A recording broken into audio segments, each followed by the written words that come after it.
पुराने समय की बात है। किसी राज्य में एक राजा राज करता था।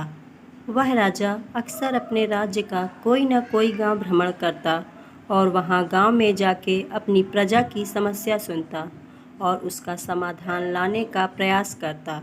राजा बहुत ज़्यादा कर्मनिष्ठ था और इस वजह से उसके कार्य के चर्चे दूर दूर तक फैले हुए थे। एक दिन राजा हर बार की तरह किसी गांव में प्रजा की समस्याओं को जानने के लिए भ्रमण पर निकले हुए थे। उस समय राजा ने एक साधारण कुर्ता पहना हुआ था। थोड़ा आगे चलते ही राजा के कुर्ते का बटन टूट जाता है। राजा तुरंत अपने मंत्री को बुलाते हैं और उन्हें आदेश देता है कि जाओ इस गांव में से किसी होनहार दर्जी को बुला कर लाओ जो मेरे इस कुर्ते का बटन लगा पाए। मंत्री ने राजा का आदेश सुनते ही तुरंत पूरे गांव से होनहार दर्जी की खोज शुरू कर दी। राजा के नसीब अच्छे थे कि उन्हें उस गांव में से एक अच्छा दर्जी मिल गया। उस दर्जी की एक छोटी सी दुकान थी। दर्जी को राजा के पास लाया गया। राजा ने दर्जी से कहा कि क्या तुम मेरे कुर्ते का बटन सिल सकते हो? दर्जी ने कहा, जी हुजूर, ये कौन सा मुश्किल काम है। दर्जी ने अपने थैले में से धागा निकाला और राजा के कुर्ते का बटन तुरंत लगा दिया। राजा अपने कुर्ते का बटन इतना जल्दी सिल गया, वह इस वजह से दर्जी से बहुत खुश हो जाते हैं। खुश होकर राजा दर्जी से पूछते हैं कि तुम्हें इस काम के कितने पैसे दूं? दर्जी ने कहा, अरे महाराज, ये तो बहुत ही छोटा सा काम था, इसके मैं आपसे पैसे थोड़ी न ले सकता हूँ।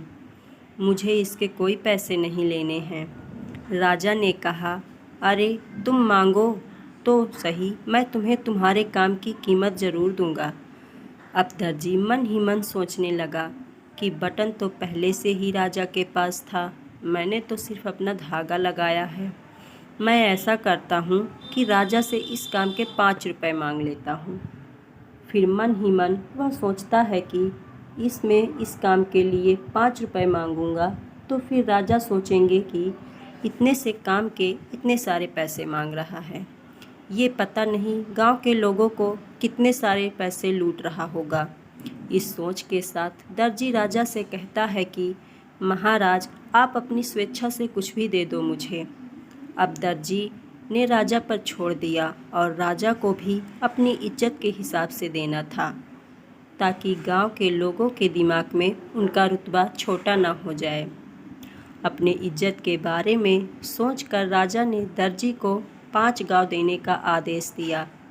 राजा का आदेश सुनते ही दर्जी अपने मन में सोच ही रहा था कि कहाँ मैं राजा से 5 रुपये मांगने की सोच रहा था और कहाँ राजा ने मुझे 5 गांव का मालिक बना दिया।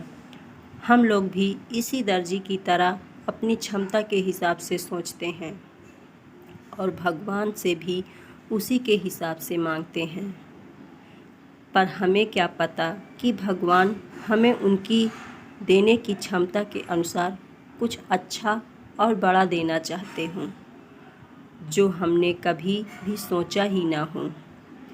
ये बात गीता में भी लिखी हुई है कि तुम सिर्फ कर्म करो, फल की आशा मत रखो।